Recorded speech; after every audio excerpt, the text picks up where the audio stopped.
waxaan soo toosaa subaxii 7 ilaa 6 ama marmarka qaarna waxaan soo kacaa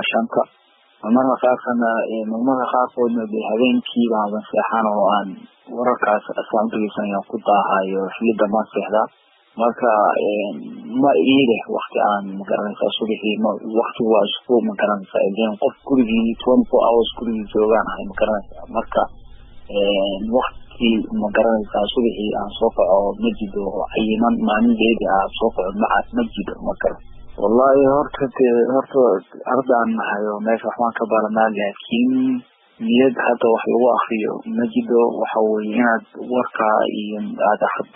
daawatid ama aad akhrisid oo xaaladda la socotid oo مثلا wixii soo istaagay aad eegtid ama saaxiibada ay isku adaan oo maahe si karamal dhalinyarada iska joognaan badanaa group baan leenahay oo ka wada hadalnaa sidaasan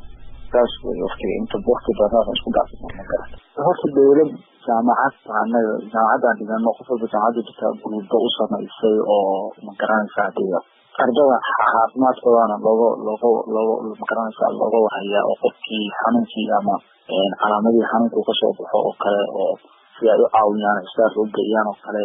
warar ma jiro meel isugu soo gudbiyo wararka annaga iskaya u baaranaa ama kuwa caalamiga ama kuwa localka maanta magaran waxaa ugu yaqaanaa oo badan group jaamacad walba group ay leedahay oo ardada ay ku jiraan dhammaantood inta jaamacadaas joogta marka macallimiinta la xiriiraysa inkastoo haddii ay qandab qabato qof walba meesha uu degan yahay meel waxaa qalab yartahay oo adaga lagu cadirayay buu leeyahay marka taas isku eegaysa dhacmo karta cunnada waxaad kasoo gadanaysaa supermarketada jaamacadda gudaheeda ku yaal ama haddaad ka weydid oo kale kuwa waxaa jaamacadda aadkeeda u dhowbaa jira inkastoo ay dad badan isugu imaanayaan oo magaranaysa riski aad ugu jidid inaad ka qaadid laakiin asbuucii ama labadii asbuuc hal mar baan baxnaa oo soo gadana adeega iyaga halkaasaan kasoo adeeganaa guryaha kusoo laabanaa qolkeenaan kusamaysanaa cunnada magarata dibka ugu weyn oo haddan haysa waxa weeye tiradii baa sii kordhaysa oo xanuunkii baa laga wada baqayaa magarata oo ardaydu waxa weeye cabsida maalinta ku dambaysa waa ziyaaraysaa qofkii dee qolbu ku jiraa 24 saacadood qolbaa ku jiraa oo dee maskax ahaan ama magaranaysaa